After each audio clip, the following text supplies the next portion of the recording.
tap into the collective energy. What is it bringing the collective? I apologize for the trash can in the back, if you can hear it. So we're just gonna, I already shuffled everything, so we're just gonna pull cards and see what comes out. And then we'll get ritual guidance as well at the end, okay? So.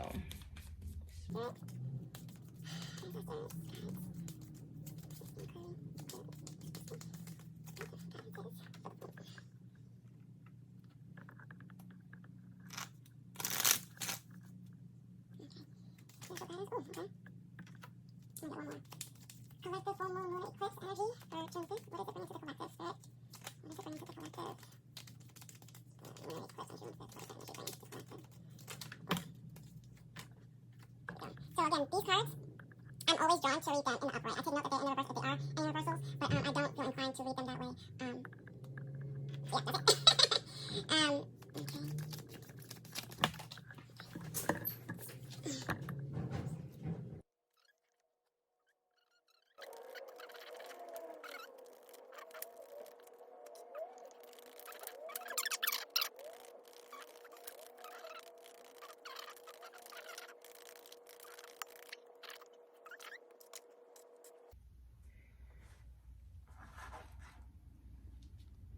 Let's start from the top. Sobriety, amethyst, 3. Guys, we're gonna have so much growth during this time. 3 for me is growth. It's collaboration. I think of the 3 of Pentacles. But it's also, this card specifically is talking about reality in a harshest way. Like, it's bringing everyone, oh yeah, that's Sagittarius. I'm getting like the Saturn energy from it. Like, it's a reality check. The things that we've been kind of like sweeping under the rug, all that dust is going to come out, and we're going to have to kind of work through it during this time.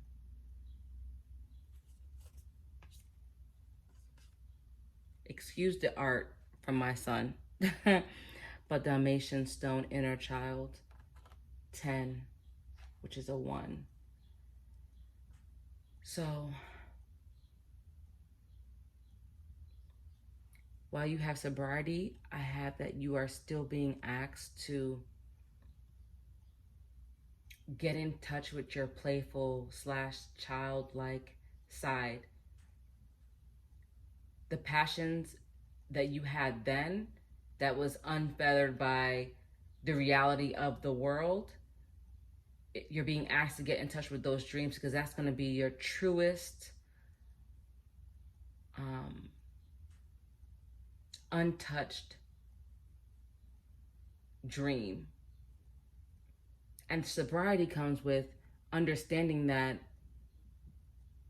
you know, anything is possible, yes, but what is the practical way of getting to that inner child's dream? I think that's what it's bringing. Nurture, 22, master number. Again, she's beautiful. Excuse the artwork, but nurture. And then you're being asked to nurture yourself during this period, because I feel like it's going to be rough for a lot of people. This is going to be a hard time for people to, no one likes a reality check. That's period. It's tough, but it's necessary to get us, to propel us to move forward. It is the catalyst, the tower moment that's going to get us to move forward. Because you can't be in La La Land with your inner child all day with no path to get you to where you want to be. It's okay to daydream, but okay, so how do you get the dreams out of your head and into this reality? And I think that's what's being highlighted during this time. But you have to nurture yourself. You have to nurture that inner child, because it's going to bring that stability that you need, the grounding, I feel like, that you need. synchronicities. Let me see if I can arrange some stuff. Get this all up here. And this is 8.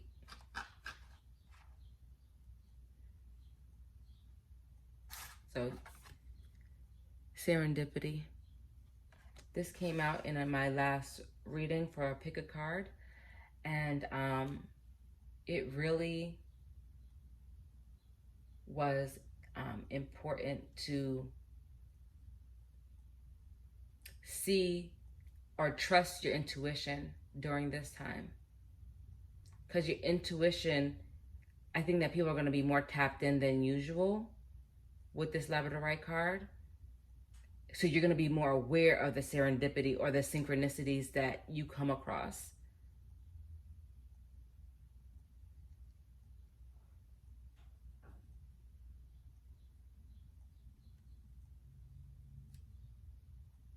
I'm also getting the intuition on how to nurture yourself. You're gonna get inclinations on like, okay, maybe I need to take a bath. And mind you, you probably haven't taken a bath and had a glass of champagne if you're old enough to have champagne or wine or what. Pampering yourself. You probably haven't done it in maybe years. Everyone's rushing around, taking showers, doing what they gotta do and keeping it moving. But maybe you're being called to like slow down and nurture yourself in that way during this time. You're just like, I don't know why, but I'm feeling like taking a bath, a bubble bath with music. Maxwell playing in the background for all you older heads. But I'm getting that you're going to be inclined intuitively through this process to nurture yourself, to nurture your inner child, to then figure out the practical ways to get you on your path or to your path if you're not already there. Devotion. And I feel like that goes back to the devotion to yourself. That self-love. Devotion to nurturing your inner child. Because that's the only way we get to that next level. And it's a number 41, and that goes down to a 5 when you add them together, 4 and 1 together. So again, that's the catalyst for change. When you realize, how do I need to nurture myself and devote time to myself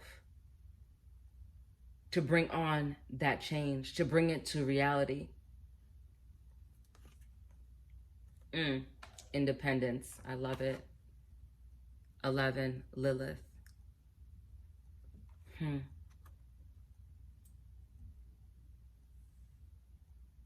So I'm getting, Lilith is considered like a dark goddess. And I don't know her whole story, but I think she's like the child of Adam and Eve. I'm not sure.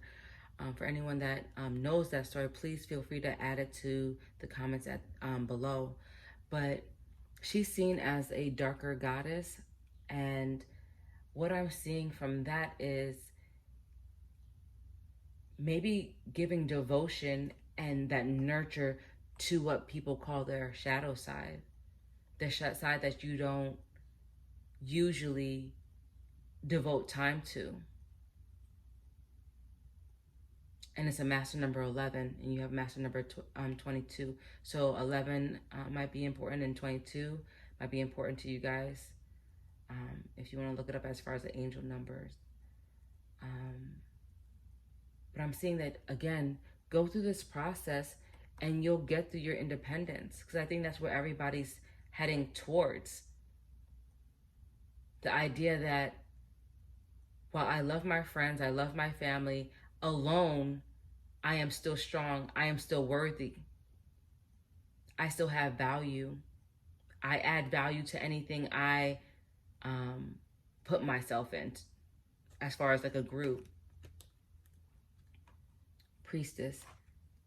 How are you being called to step up and lead? Again, that goes directly back into this independence.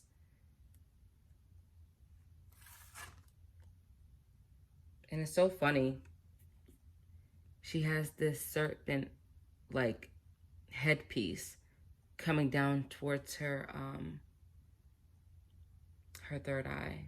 It's on her crown chakra, and I think you're going to be getting those downloads, because when I see snakes, I had a dream, short story. I had a dream of me being in the woods or whatever and surrounded by snakes. And mind you, I'm terrified of snakes. But when they were biting me, at first I was terrified, and then I realized they were re-energizing me. And that's when my perception, my perspective changed on snakes. Like my awake feel, like the way I feel when I'm awake and around snakes, I used to be terrified. Couldn't be around, couldn't see them. It freaked me out.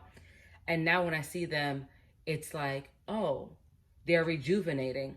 And I feel like that's what's happening. Long story short, you're being rejuvenated. I think that you're going to be getting downloads into your third eye, into your crown chakra, giving you the information you need so that you can intuitively guide yourself to what we need to be doing now at this time. Because I want to say that you're going to be your own priestess. We're going to be taking control of our path. And when I say control, healthy control, because there's certain things that we can't control that are out of our control. But the things that we can control, we're doing it in tune with ourselves, in alignment, right? The things that we need to let happen, we allow to happen because we trust the universe. We trust that spirit has our back, right? So our next card is future. Again, another 10. So 1010 may mean something to you guys. And this is future. And with that card, I'm really getting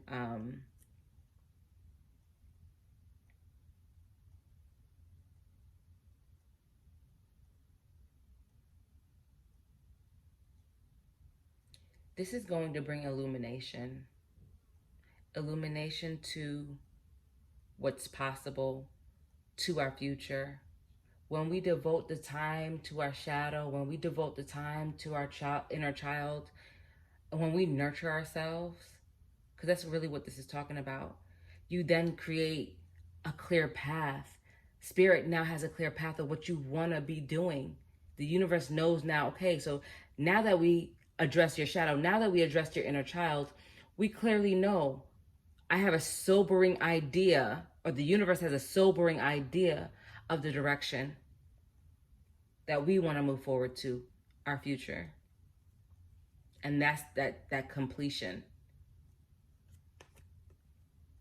Princess of Pentacles.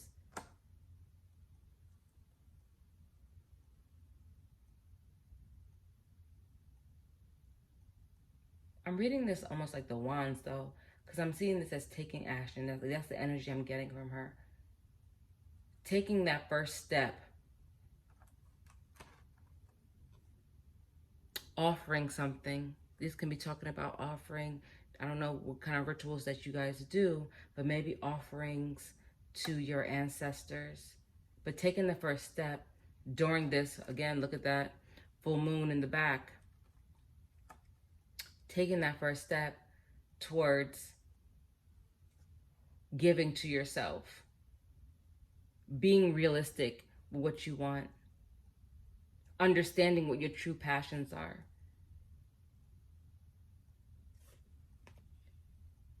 Then you have the Knight of Wands right after that. That's interesting.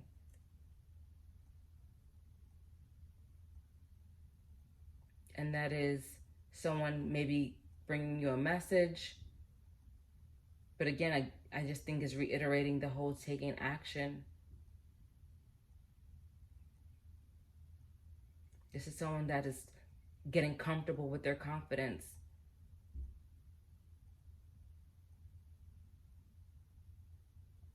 I'm hearing get comfortable with being uncomfortable. There you go. The Devil. And this is you. In this particular reading, I'm really getting this not as a negative at all. Honestly, this is your passions, your desires. You're moving, taking steps towards your passions.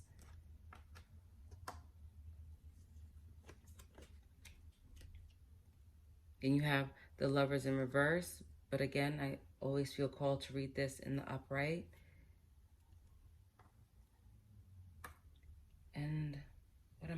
from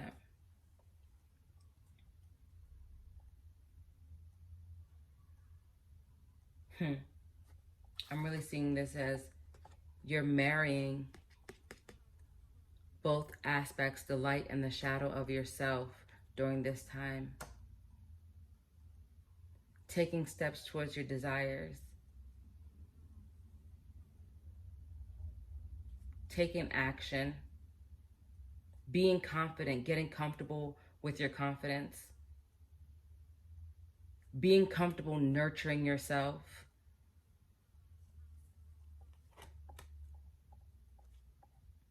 And then you have the Nine. So you have all these cards. You have 2 major arcana, which is important.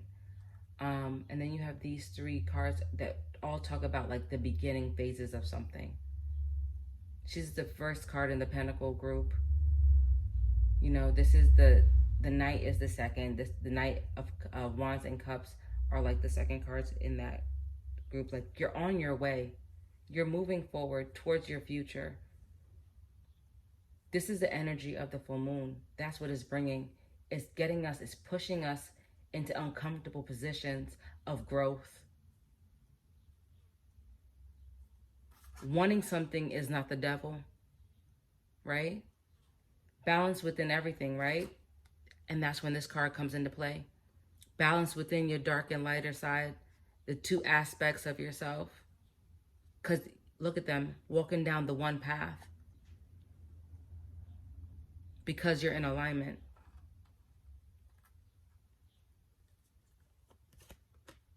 Oh, wow. 8 of Wands. This is going to propel you. Once you get comfortable with all of this, it's going to propel you forward. This energy is going to come fast. After the work is done. Sorry about that, guys. So like I was saying, the 8 of Wands, this energy will be coming fast once you really get in alignment with all of these aspects of yourself. Once you get in alignment with your shadow and light side. And then we have the King of Cups. And I'm feeling like the King of Cups is really just saying that we're not there yet. We're not in this emotional alignment of confidence, emotionally able to tell people how we feel about a specific situation. We hold back. This is someone that doesn't do that. So when it's in the reverse, that's what it means to me.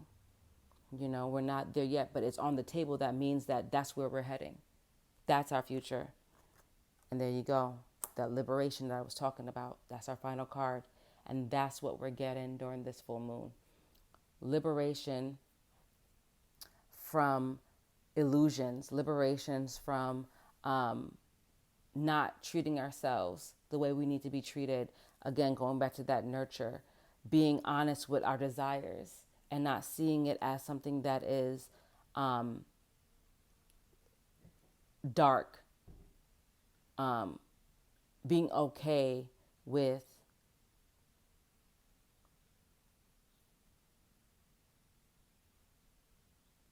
being uncomfortable, really. So that is my phone. My phone is dying, so I want to go ahead and end it there. But guys, oh no, I have the ritual guidance. So what I'm seeing as for rituals, like I said earlier, the ritual, I really feel we need to be doing offerings, and I don't know if you're comfortable with that, but it's just saying to your ancestors, to whoever you pray to, saying that, you know, I'm giving of myself, right? So I apologize for the interruption. My phone was dying again. So that ritual guidance, again, I'm going to go tap into that energy that I was feeling for earlier when it was saying, I was saying to maybe indulge in a bath. So doing a spiritual bath. And if you don't know what that is, definitely look it up. But look into offerings And I think just meditating and going within with this Judgment card, I'm really feeling like going within, getting in touch with what your true desires are, taking time for yourself. And I think those are going to be the best ways for you to really tap into the energy for this full moon lunar eclipse on June 5th. And that is it for the collective reading. And I hope you guys enjoyed, and I hope you find it to be helpful. And I look forward to hearing from you and getting some of your comments. And many blessings. Ciao.